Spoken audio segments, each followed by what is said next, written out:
홍수가 끝나고 하나님께서 다시는 물로 심판하지 않겠다고 약속하시고 그 약속의 징표로 무지개를 보여주고 있는 그 두 대목을 함께 읽었습니다. 여러분 성경 창세기에 나오는 얘기 되게 다 기억하고 계시겠지만 이 노아의 얘기 굉장히 긴 얘기인데 다시 한번 그 얘기를 전체적인 맥락을 헤아리기 위해서 이렇게 한기해 보겠습니다. 태초에 세상을 아름답게 지으신 하나님의 뜻과는 달리 인간의 그 잘못으로 세상이 완전히 타락했을 때 하나님은 이 세상을 쓸어버려야 되겠다, 멸하시기로 작정을 하십니다. 바로 이 홍수 얘기 직전에 보면은 흥미롭게 거인족 얘기가 나옵니다. 네피림이라고 하는 거인족 얘기, 짤막한 얘기가 나오고 곧바로 홍수 얘기가 나오는데 이게 무슨 얘기인가, 무슨 의도일까? 여기에 의도가 있습니다. 여기에 등장하는 이 거인족 이야기는 인간 세상의 잘못이 무엇인지 암시하는 그런 내용입니다. 이 거인족의 지배가 함축하는 것은, 거인족은 보통 인간을 초월하는 그런 인간을 뜻합니다. 그 인간들이 지배했다. 그것은 강자의 행포로 동등한 인간들 사이의 관계로서 연대성이 무너진 인간 사회의 현실을 함축하고 있습니다. 거인족의 이야기가 함축하는 것은 그런 얘기입니다. 너무 짤막하게 기록되어 있기 때문에 무슨 얘기일까 궁금하지만 의미상으로 보면 그렇습니다. 인간의 동등성, 연대성이 무너진 우월한 자의 지배로 그 폭력적 지배가 이루어지고 있는 그런 현실을 암시합니다. 그 잘못이 특정한 사례로 한정되는 것이 아니라 아주 광범위하게 확산이 되어서 일반화되어 있는 그런 상황을 뜻합니다. 그래서 하나님께서는 세상을 쓸어버려야 되겠다 하고 작정하시는 걸로 나옵니다. 그러나 하나님께서는 당신과 늘 동행하던 노아에게 재앙을 피할 길을 알려줍니다. 성경의 기록에 의하면 의롭고 흠이 없는 그 사람인 노아는, 그 노아 같은 사람의 존재는 파국 가운데서도 소멸하지 않는 인간의 그 희망을 상징합니다. 나타냅니다. 하나님께서는 장차 홍수를 일으켜서 땅의 모든 존재를 소멸시킬 예정이므로 그 홍수를 피할 수 있도록 거대한 방주를 만들라고 얘기하십니다. 하나님께서 일러주신 대로 노아가 채비를 다 마치고 난 후 하늘에서 비가 쏟아져서 홍수로 땅이 뒤덮입니다. 그뿐만이 아니라 땅 속에서까지 물이 솟아나와서 땅을 다 뒤덮습니다. 근데 여러분 성경을 혹시 열심히 보시는 분이라면은 이 노아의 홍수 얘기 보면서 굉장히 혼란스러운 대목을 많이 발견할 겁니다. 사실은 두 가지 이야기가 합쳐져 있기 때문에 숫자도 막 다릅니다. 두 이야기가 하나로 합쳐져 있는 이야기라서 좀 혼란스럽긴 합니다. 그러니까 하나는 비가 쏟아졌다고 그러고 하나는 솟아났다고 그러고 방주에 넣는 짐승 숫자도 다르고, 그러니까 정확하게 얘기하면은 제2기자와 P기자라는 두 기록자의 얘기가 동시에 섞여 있어서 그렇습니다. 근데 둘이 섞여 있는 게 오늘날 우리에게는 그 서로 다른 전승이 어떻게 이어져 있는지 알기에 아주 좋은 긍정적인 그런 측면이 있습니다. 어쨌든 종합해서 이해하면은 쏟아지고 솟아나고 이렇게 해서 이 온 땅이 물로 다 뒤덮였다, 그렇게 이해하시면 아무 문제 없습니다. 근데 사실 이 대홍수 이야기는 성서뿐만이 아니라 여러 지역의 신화와 설화들 가운데서도 공통적으로 등장하는 이야기입니다. 많은 문명권에서 이 얘기가 다 등장합니다. 이게 뭘까? 실제로 온 인류가 겪었던 어떤 홍수에 관한 것을 뜻하는 것인지, 그것을 반영하는 것인지, 아니면 많은 과학자들은 또 그렇게 추정합니다. 빙하기가 끝났을 무렵에 온 땅이 물로 다 뒤덮였던 그 경험이 반영된 얘기가 아닐까 그렇게 보기도 합니다. 어쨌든 이런 얘기가 곳곳에 나오는데 창세기의 이 홍수 이야기는 가장 근접하게는 그 수메르 지역의 신화 이야기와 가장 많이 닮아 있습니다. 오늘날 이라크 지역에 해당하는 그 고대 수메르 문명에 전하고 있는 그 이야기하고 아주 비슷하고, 역시 인접한 이집트 신화에서 전해지는 이야기하고도 아주 유사합니다. 그러나 이 성서 기록자는 그대로 이렇게 반복하지는 않습니다. 이 성서 기록자는 아주 명확한 자신만의 고유한 신학적 입장을 바탕에 깔고 있습니다. 자연의 파국을 단순한 어떤 자연재해로 보지 않고 인간의 타락과 연계시켜서 이해한다는 것이 성서 기록자의 아주 독특한 관점입니다.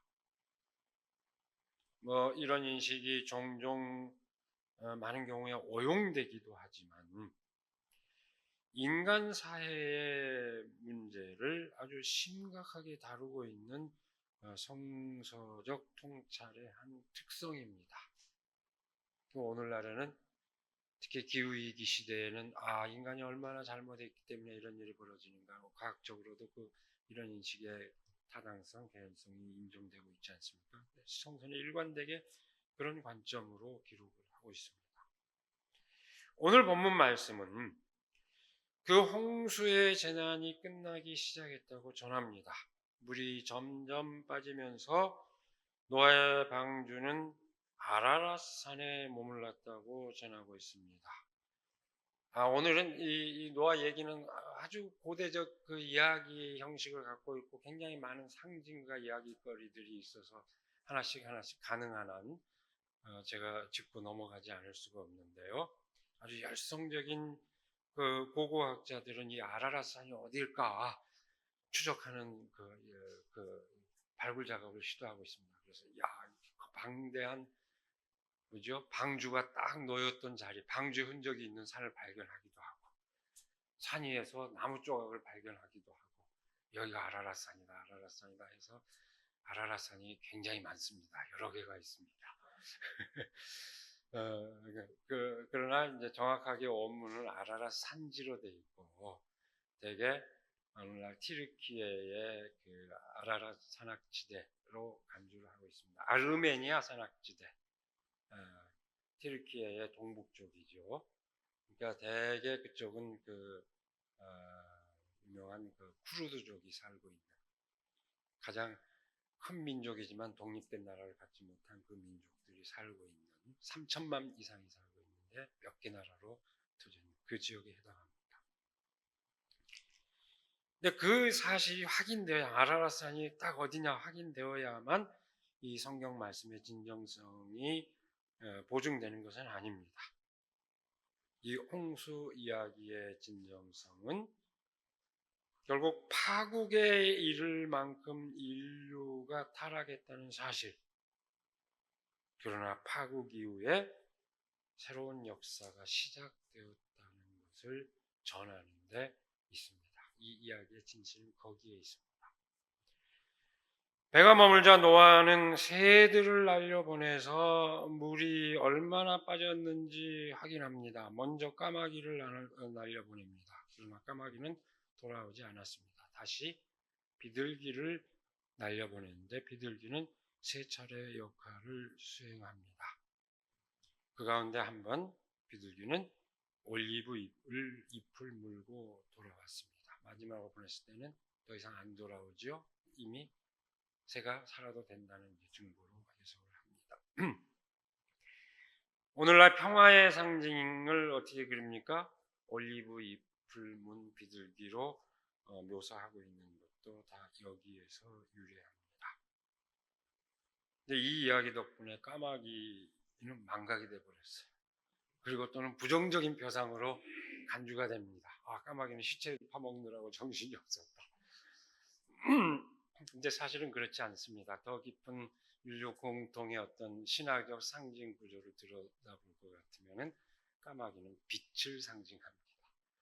우리 신화에 그게 살아있죠. 고구려의 삼조고라든지 많은 신화에 까마귀는 태양을 상징하는 그런 상징입니다. 그런 의미에서 까마귀가 먼저 등장한 건 의미심장합니다. 까마귀가 등장한 것은 이제 물이 홍수가 끝났고 태양빛이 내려지기 시작했다는 것을 상징하는 겁니다. 그러니까 그런 점에서 보면 까마귀 역할이 더 중요하죠. 근데 그거 역시 이 고대적 신화적 상징이 많기 때문에 제가 이런 얘기를 짚고 넘어갑니다만은 까마귀가 중요하냐 비둘기가 중요하냐 이것도 오늘 본문 말씀의 그 핵심 메시지를 이해하는데 그것이 중요한 것은 아닙니다. 어쨌든 홍수가 물러가고 햇빛이 내리비치게 된 그 상황을 묘사하는 옛날 이야기 방식이다. 이렇게 이해하면 됩니다. 홍수가 그치고 물이 마른 것이 확인되자 방주에 올랐던 모든 생물이 다시 땅 위에 내려와서 새로운 삶을 시작합니다. 노아가 600살이 되던 정월 초하룻 날 땅 위에서 물이 다 마르기 시작하여 둘째 날 21일 날에 땅이 다 말란 것으로 이렇게 전하고 있습니다. 성서 그 전하는 내용을 보면 전해 둘째 달 11일 날에 홍수가 시작되었다고 전하고 있는 것으로 봐서 계산하면 꼬박 1년이라는 세월이 흐른 것으로 여겨집니다. 어쨌든 일단 기록이 그렇습니다. 어쨌든 본문 말씀은 우리가 함께 읽은 첫 번째 본문 말씀은 바로 그 다음에 이어지는 이야기입니다. 노아가 하나님께 제사를 드리는 장면을 전하는 그런 말씀입니다. 땅 위에 내려온 노아는 정결한 짐승들과 새들을 골라 하나님께 제사를 드립니다. 하나님께서는 이 제사를 아주 기쁘게 받습니다. 근데 이 제사를 받는 하나님의 모습이 아주 인간적으로 그려져 있습니다. 주님께서 그 향기를 맡으시고 마음속으로 다짐하셨다. 이렇게 되어 있습니다.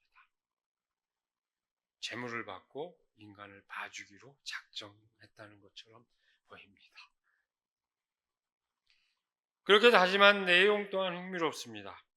다시는 사람이 악하다고 하여서 땅을 저주하지는 않겠다. 사람은 어릴 때부터 그 마음의 생각이 악하기 마련이다. 다시는 이번에 한 것 같이 모든 생물을 없애지는 않겠다.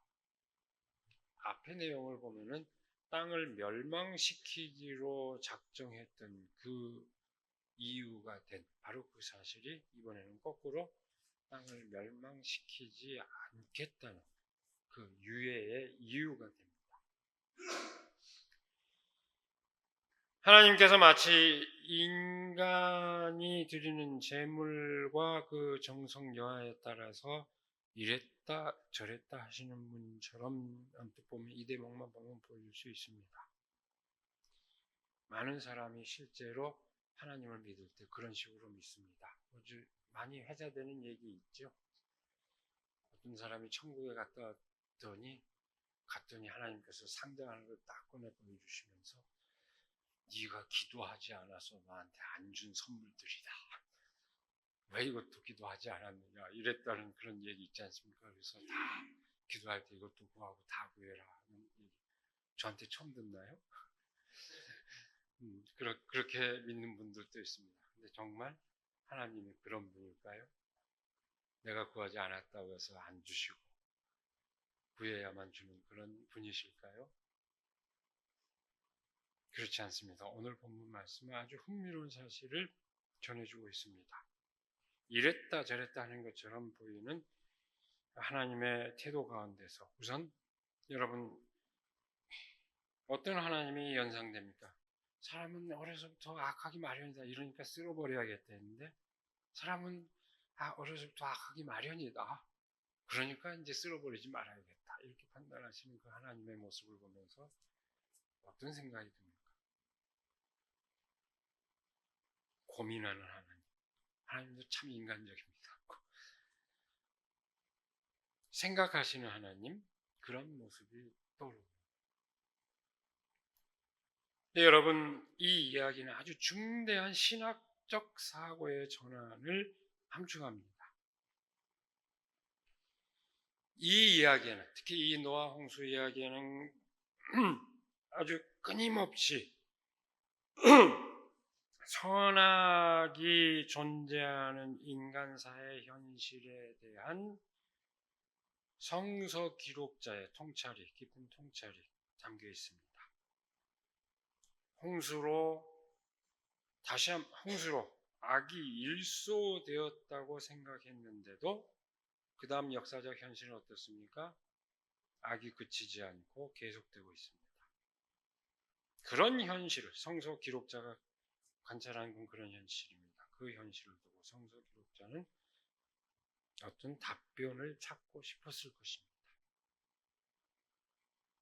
성서 기록자는 절대 선도, 절대 악도 아닌 인간 삶에 대한 아주 현실적인, 아주 깊은 통찰에 이르게 됩니다. 어차피 인간은 악한 존재이니 그 이후로 다시는 벌하지 말자 하는 이 하나님의 결심은 인간과 땅에 대한 유기, 인간과 땅에 대한 포기의 뜻이 아닙니다. 더 이상 새로운 가능성이 없다는 체념의 표현이 아닙니다. 악한 인간들의 삶 가운데서도 지켜낼 만한 가치 있는 것들이 있다는 것에 대한 긍정의 표현입니다. 그 다음 이어지는 구절이 어떻게 되어 있습니까? 땅이 있는 한 뿌리는 때와 거두는 때, 추위와 더위, 여름과 겨울, 낮과 밤이 그치지 않을 것이다. 이렇게 되어 있습니다. 이 말씀의 의미가 뭘까요? 이 말씀은 이 땅이 더 이상 파국에 이르러서는 안 된다는 하나님의 뜻을 나타내 줍니다. 바로 그 하나님의 뜻입니다. 그러면서 이 말씀은 인간이 모든 피조물들과 연대성을 지키고 연대하고 모든 사람과 또한 더불어서 서로 의존하는 그 관계를 지켜나가는 가운데 온전한 그 생명을 누려야 한다 하는 일종의 정언 명령에 해당합니다. 이것이 하나님의 뜻입니다. 뜻이라고 분명하게 성서 기록자는 이렇게 기록을 남긴 것입니다. 하나님은 그렇게 결심한 데서 나아가서 노아와 그 자손들 그리고 모든 생명과 약속을 맺습니다. 이것도 아주 굉장히 중요한 의미심장한 대목입니다. 그것이 우리가 읽은 두 번째 본문입니다. 노아와 사람들뿐만 아니라 모든 피조물들과 더불어 약속하시는 하나님. 오늘날 우리가 생태학적 생각을 하는데 굉장히 중요한 의미심장한 그런 의미를 지니고 있는 대목입니다.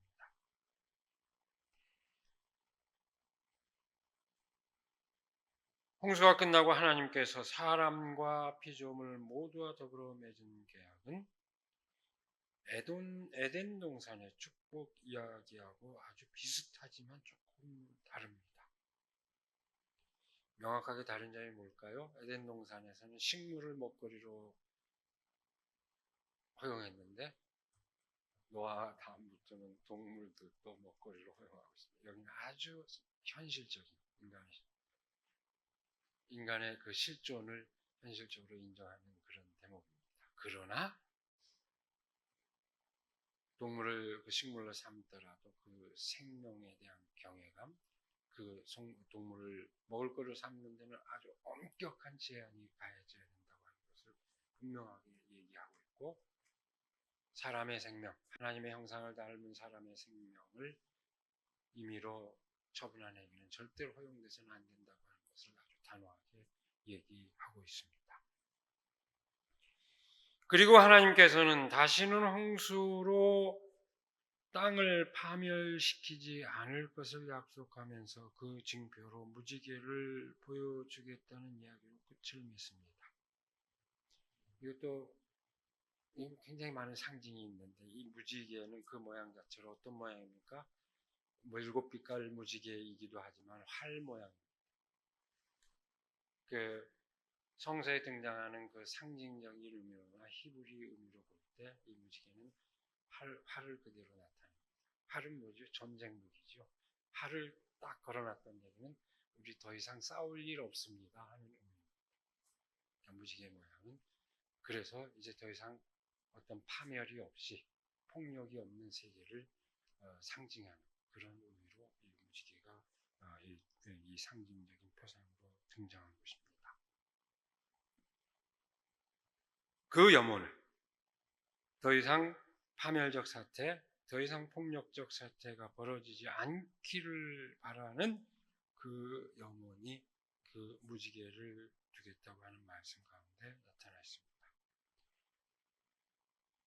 네, 하나님께서 약속하시는 이 이야기는 아주 일방적인 성격을 띠고 있습니다. 재물에 따라서 이랬다 저랬다 하는 게 아니고 사실은 전체 맥락을 보면 이건 완전히 하나님의 결심에 따라서 선포하고 그 징표까지 주신 것으로 되어 있습니다. 노아의 의로움은 인정하지만 장차 또다시 세상이 혼탁해지리라는 것을 하나님께서 예감하고 그 바탕에서 일방적으로 선포합니다. 노아는 아무런 적극적인 계약, 약속의 상대자로서 적극적인 역할을 하지 않습니다. 사실 하나님께서 일방적으로 선포하십니다. 아무리 잘못이 있다 하더라도 이토록 처참하게 모든 생명이 파멸에 이르는 사태는 없어야겠다는 하나님의 의지입니다.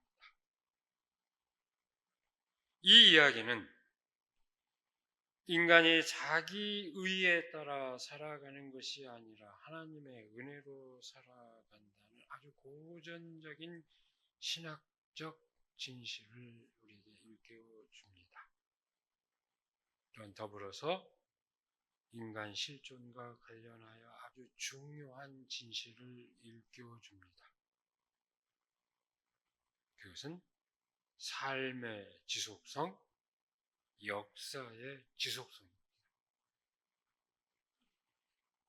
파국에 이를 만큼 비참한 상황 가운데서도 우리의 삶은 지속된다는 진실, 우리의 역사는 지속된다는 진실, 오늘 본문 말씀은 우리에게 그 진실을 일깨워주고 있습니다. 결코 낙담할 수 없는 삶, 결코 부정되어서는 안 되는 삶의 아름다움에 대한 긍정을 오늘 말씀, 노아의 홍수 이야기는 우리에게 일깨워주고 있습니다. 설령 부정하고 싶은 것들이 우리를 압도하고 있다고 느낄 때조차도 오늘 우리가 그렇게 느끼지 않습니까? 세계적으로 또는 우리 사회 안에서 볼 때 도무지 선한 곳을 볼 수 없다고 느껴지는 그런 느낌을 받지 않습니까? 그럴 때조차도 실은 긍정할 만한 그 어떤 것들이 우리 삶 가운데 있다는 진실, 그것을 오늘 말씀은 우리에게 일깨워줍니다. 그것이 우리의 가운데 있다 하는 것을 되돌아보게 해줍니다. 그 진실을 깨달을 때 우리의 삶은 풍요로워질 수 있고 아름다워질 수 있습니다. 여러분, 우리가 잘못된 세상을 보고 분노하는 진짜 이유가 무엇 때문입니까? 잘못된 세상을 보면 지금 보면 사람들이 화가 이만큼 다 차 있습니다. 분노하는 이유가 뭡니까? 저 나쁜 놈들 싹 쓸어버렸으면 좋겠다. 단지 그 마음뿐일 때문일까요? 이 부조리한 현실 확 뒤집어 버렸으면 좋겠다. 단지 그 마음 때문입니까? 그렇지 않습니다. 소중한 그 어떤 것을 지키기 위함입니다. 사랑을 나누는 삶의 소중함, 서로 교감하면서 아름다움을 일궈 나가는 모든 생명의 소중함, 서로 연결되어서 서로 생명을 떠받쳐주는 그 모든 관계의 소중함, 그리고 그 관계를 가능하게 하는 일상의 모든 삶, 그것을 지켜내기 위함입니다. 그런 것들이 무너지기 때문에 우리는 분노하고 세상을 뒤집어야겠다고 생각을 하게 되는 것입니다. 그 분노의 바탕에는 바로 이런 것들을 지키고자 하는 우리의 마음이 있습니다. 다시 물로 세상을 멸망시키지 않겠다 하는 하나님의 결심을 전하는 오늘 본문 말씀은 고대적 그 상징과 이 표상들로 이루어졌기 때문에 다소 해학적으로 보이는 것이 사실입니다. 그리고 또 다른 한편으로 오늘 말씀을 보면서 하나님이 물로 세상을 이제 벌하지는 않겠다고 했으니까 이제 불로 세상이 망하겠구나.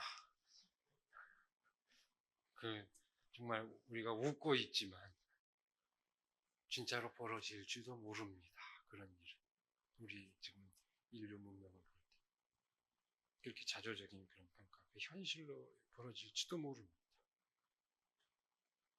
그러나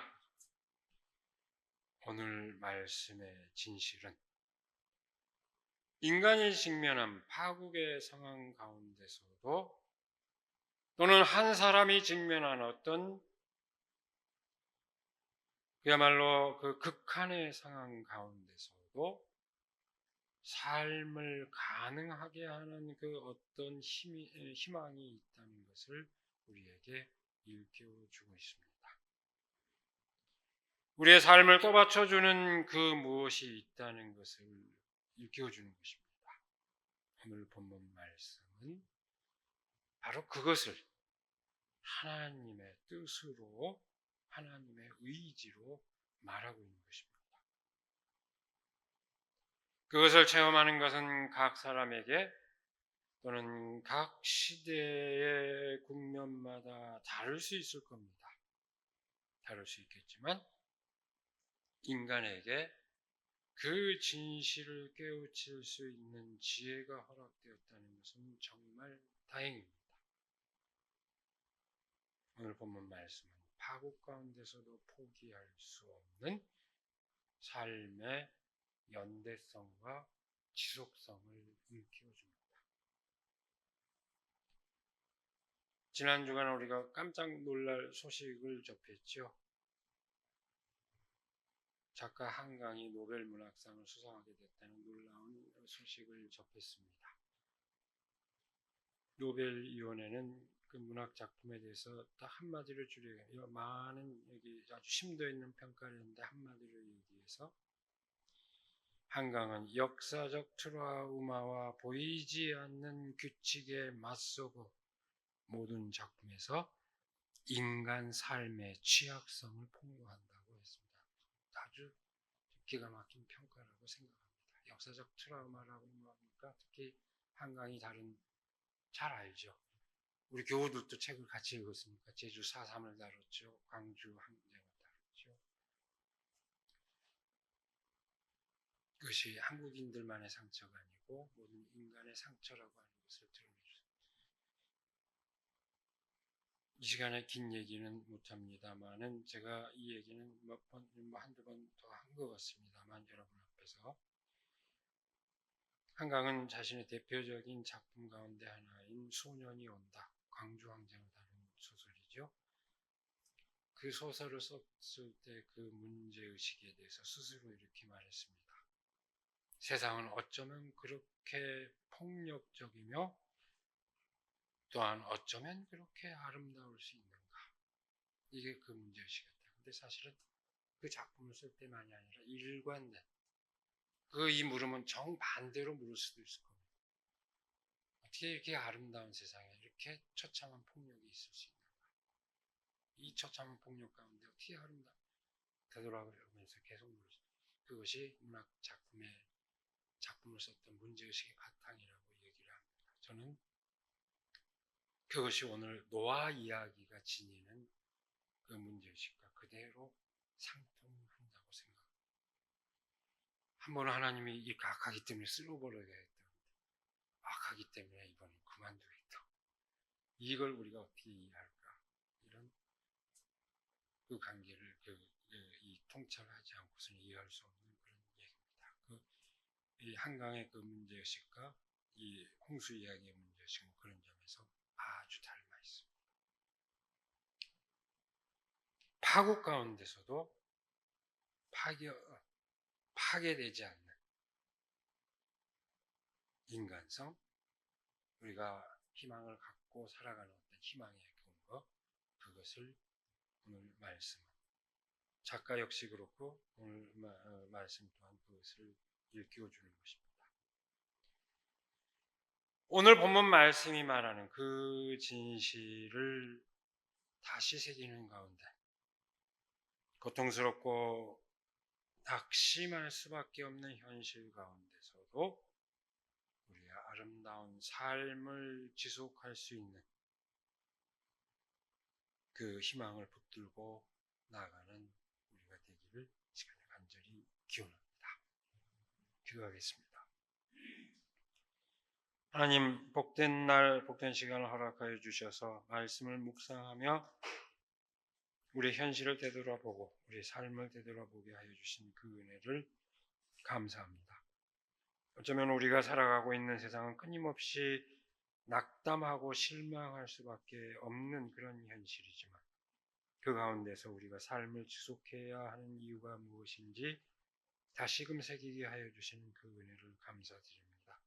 정말로 우리가 소중히 여겨야 할 것이 무엇인지 새기고 그 희망으로 너무나도 폭력적이고 너무나도 부당한 이 현실을 헤쳐나가며 우리가 삶을 기쁨으로 향유하고 그것을 세상에 이루는 저희들이 될 수 있도록 하나님 저희를 인도하여 주시옵소서.